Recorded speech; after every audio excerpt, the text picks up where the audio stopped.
Bahkan sebelum Allah menguji, Allah sudah tahu tingkat iman manusia. Lalu kalau Allah Maha tahu tingkatan iman manusia, untuk apa ada ujian? Ulama menjelaskan,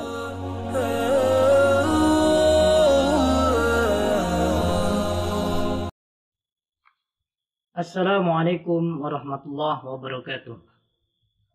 Alhamdulillahirabbil alamin wassalatu wassalamu ala asyrafil anbiya'i wal mursalin sayyidina Muhammadin wa ala alihi washabbihi ajmain, amma ba'd. Pada kesempatan kali ini kita akan melanjutkan pembahasan sifat wajib bagi Allah, yaitu sifat ma'ani yang ketiga, yaitu sifat ilmunya Allah. Kalau sebelumnya kita membahas tentang sifat iradat, sekarang kita sama-sama belajar tentang sifat ilmunya Allah, yaitu salah satu sifat yang wajib ada di Allah Subhanahu wa ta'ala. Bismillahirrahmanirrahim. Wa yajibu, dan wajib, fi haqqihi, dalam haknya Allah Ta'ala Maha Tinggi Allah, apa al-ilmu, al-ilmu memiliki sifat ilmu. Wahia, dan adapun itu sifat ilmu, sifatun qadimatun, sifat yang qadim, qaimatun, yang menetap, bidatihi ta'ala, dengan zat Allah Subhanahu wa ta'ala. Ya'lamu, mengetahui Allah, biha, dengan itu sifat ilmu, al-asya'a, segala sesuatu. Wadidduha, dan lawan daripada itu sifat ilmu, al-jahlu, yaitu sifat jahlu, yaitu bodoh. Waddalilu, dan dalil, ala dzalika, atas itu sifat ilmu, annahu, sesungguhnya Allah, law kana jahilan, seandainya Allah itu bodoh, lam yakun muridan, maka tidaklah Allah berkehendak. Wahwa, dan itu law kana jahilan lam yakun muridan, muhallun, itu mustahil. Bismillahirrahmanirrahim. Kita masuk sifat Allah, yaitu sifat ilmu, yaitu Allah Maha mengetahui atas segala sesuatu. Sini sebutkan wa yajibu fi haqqihi ta'ala al-ilmu. Wajib bagi Allah Subhanahu wa ta'ala memiliki sifat ilmu, yaitu Allah mengetahui segala sesuatu. Dan sifat ilmu ini juga termasuk sifat yang qadimatun qaimatun. Sifat ilmu Allah ini sifat yang terdahulu adanya, yang tidak dimulai dengan ketidaktahuan. Ilmu Allah atau pengetahuan Allah tidak dimulai dengan ketidaktahuan. Dan juga ilmunya Allah tidak diakhiri dengan ketidaktahuan. Ilmunya Allah, pengetahuan Allah tidak diakhiri dengan lupa. Sifat ilmu Allah ini adalah sifat yang qadim, karena Allah pun zat yang qadim. Manusia memiliki sifat ilmu, tapi sifat ilmu yang ada di manusia adalah sifat yang baru, karena manusia pun makhluk yang baru atau makhluk yang hudus. Sementara Allah, sifat ilmu Allah adalah sifat yang terdahulu, karena Allah pun adalah zat yang terdahulu atau qadim. Sifat Allah ini, ilmu Allah juga qaim, tidak ada akhirnya. Sementara manusia, sifat ilmu yang ada di dalam diri manusia ada akhirnya, baik diakhiri dengan ketidaktahuan kembali ataupun diakhiri dengan kelupaan. Sifat ilmu ini, ta'alluq daripada sifat ilmu adalah terhadap perkara-perkara yang wajibat, yang mustahilat, dan yang mungkinat. Yang wajibat adalah yaitu Allah dengan segala sifat-sifatnya. Dengan ilmunya Allah, Allah Subhanahu wa ta'ala mengetahui zatnya. Dengan ilmunya Allah juga Allah Subhanahu wa ta'ala mengetahui sifat-sifatnya. Dengan ilmunya juga mengetahui perkara yang mustahil, juga perkara yang jaiz. Alam dan segala ciptaannya, termasuk manusia dan apapun ciptaannya yang itu disebut makhluk, adalah jaiz aqli. Nah, Allah Subhanahu wa ta'ala memiliki sifat ilmu yang qadim dan qaim. Qadim karena zat Allah pun qadim. Manusia punya sifat ilmu karena zat manusia hudus, baru. Nah, ketika kita berbicara tentang zat, zat Allah dan zat manusia, hanya persamaan dari kata saja. Ittifaqul bil lafzi wa ikhtilaful bil ma'na. Hanya sebatas sama dari tekstual saja. Ketika berbicara tentang zat Allah, maknanya adalah haqiqatuhu, hakikatnya Allah. Ketika berbicara tentang zat manusia, maknanya adalah penampakannya, fisiknya manusia, jiwanya manusia. Tapi ketika berbicara tentang zat Allah, maka hanya Allah lah yang maha mengetahui akan zatnya Allah. Karena tidak ada satupun manusia yang mengetahui akan zatnya Allah. Allah mengetahui sesuatu yang gaib dan sesuatu yang nampak. Alimul ghaib wa syahadah. Allah mengetahui sesuatu yang gaib dan sesuatu yang nampak. Allah mengetahui sesuatu yang memang kecil yang tidak bisa dilihat oleh manusia.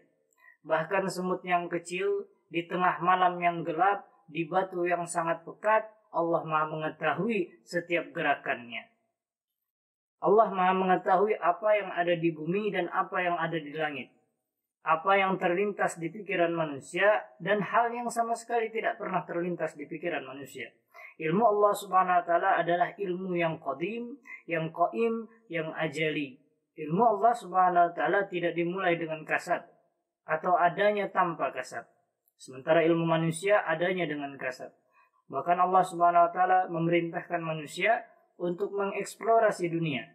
Di dalam Quran surat Ar-Rahman, Allah Subhanahu wa taala berfirman, "Ya ma'syarul jinni wal insi in istata'tum an tanfudhu min aqtaris samawati wal ardi fanfudhu, la tanfudhu illa bisultan." Wahai kaum jin dan manusia, jika kamu ingin menembus, melintasi penjuru langit dan bumi, maka lintasilah. Tapi ingat, la tanfudhu illa bisultan. Kalian tidak bisa melakukan itu illa bisultan, kecuali dengan sultan. Sebagian ulama tafsir mengartikan kalimat sultan ini adalah pengetahuan, artinya pengetahuan. Sebagian ulama mengatakan kalimat sultan ini adalah kekuatan. Allah Subhanahu wa taala mengetahui sesuatu yang bahkan akan terjadi. Jadi Allah Subhanahu wa taala ilmunya tidak ada awalnya.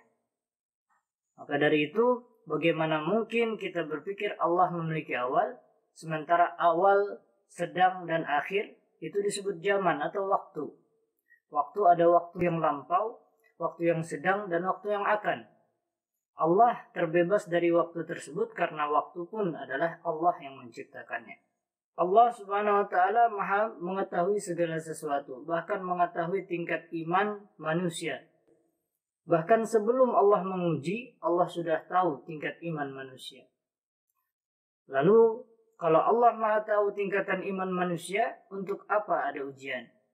Ulama menjelaskan, analogikanya seperti seorang guru. Seorang guru yang memiliki murid. Nah, guru sudah mengetahui seberapa kemampuan daripada muridnya. Guru mengadakan ujian bukan karena guru tidak tahu kemampuan muridnya, tapi guru bijak agar muridnya mengetahui kemampuannya sendiri. Toh apalagi Allah yang Maha mengetahui. Allah mengetahui segala sesuatu yang bahkan kita tidak pernah menyangka. Bahkan dalam hal-hal misalkan di dunia kuantum, para ilmuwan, pakar-pakar ilmuwan sibuk mencari tahu misteri di alam kuantum. Alam yang sangat kecil, yang mana alam ini tidak bisa dibayangkan keanehannya. Nah, Allah sudah Maha mengetahui atas segala sesuatu itu. Allah Subhanahu wa taala berfirman di dalam Quran surat Al-Baqarah ayat 231, "Wa'lamu annallaha bikulli syai'in 'alim." Wa'lamu, dan ketahuilah kalian semua, annallaha, sesungguhnya Allah, bikulli syai'in 'alim, atas segala sesuatu Allah Maha mengetahui. Wadidduha, dan lawan itu sifat ilmu, al-jahlu, itu sifat jahl, yaitu sifat bodoh. Allah Subhanahu wa taala mustahil memiliki sifat bodoh.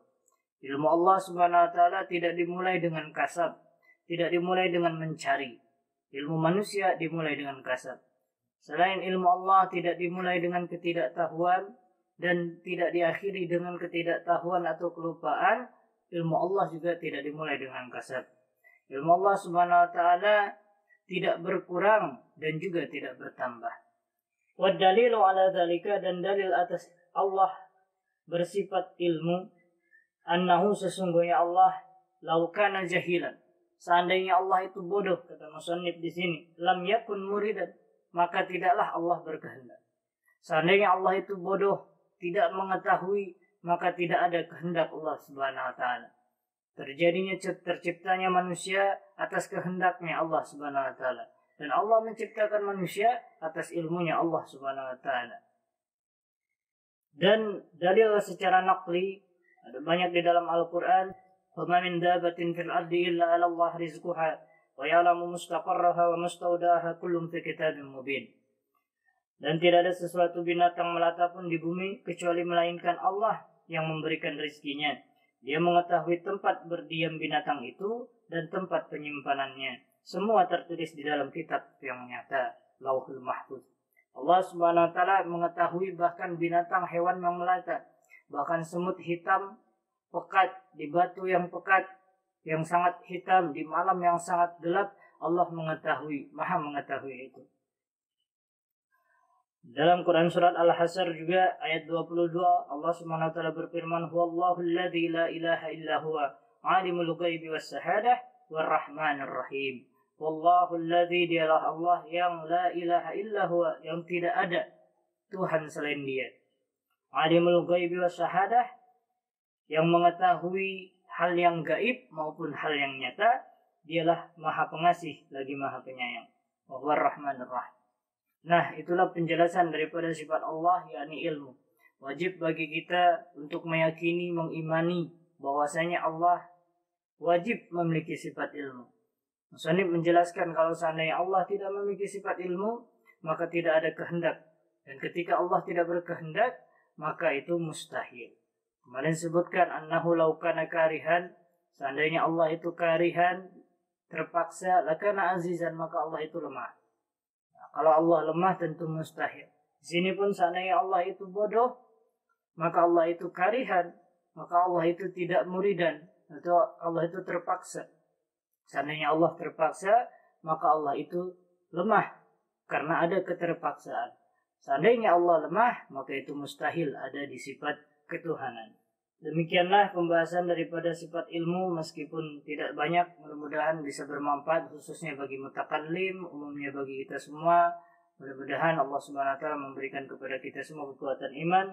Allah Subhanahu wa taala memberikan manfaat dari segala apa yang kita pelajari. Khairul kalam. Assalamualaikum warahmatullahi wabarakatuh.